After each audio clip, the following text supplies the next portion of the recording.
آپ کو ایک نئی جرنی کی طرف لے کے چلتا ہوں. آپ نے اس پرسپیکٹو سے پہلے نہیں سوچا ہوگا، آئیں اس کو ڈسکس کرتے ہیں. حضرت یوسف علیہ السلام کو ان کے بھائیوں نے کنویں میں پھینکا.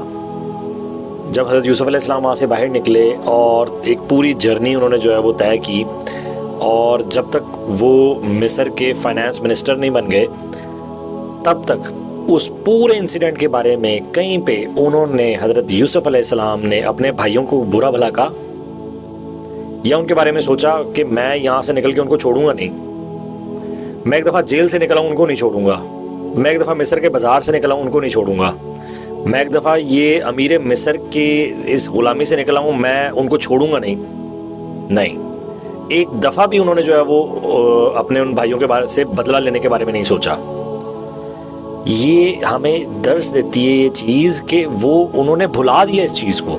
جس نے ان کے ساتھ برا کیا تھا انہوں نے اس کو فارگیٹ کر کے فارگیو کر کے اپنی جرنی آگے شروع کر دی، اپنے مقصد کے اوپر نظر رکھی، اپنے اللہ کو راضی کیا، اپنی لائف سیٹ کی. جب تک انہوں نے بنیامین کو نہیں دیکھ لیا، جب اس کو دیکھا، جب بھائیوں کو دیکھا، جب سارا معاملہ پلٹ گیا تو کیا کہا کہ آج میں تمہیں معاف کرتا ہوں، عام معافی کا اعلان ہے.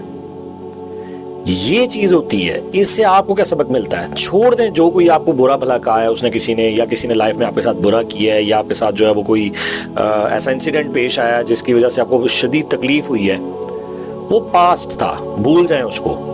اللہ کے پاس آپ کا بڑا اجر موجود ہے، آپ کا فیوچر موجود ہے. آگے کی طرف دیکھیں، یہ دیکھیں کہ اللہ نے آپ کے لیے آگے کتنی آسانیاں رکھی ہوئی ہیں.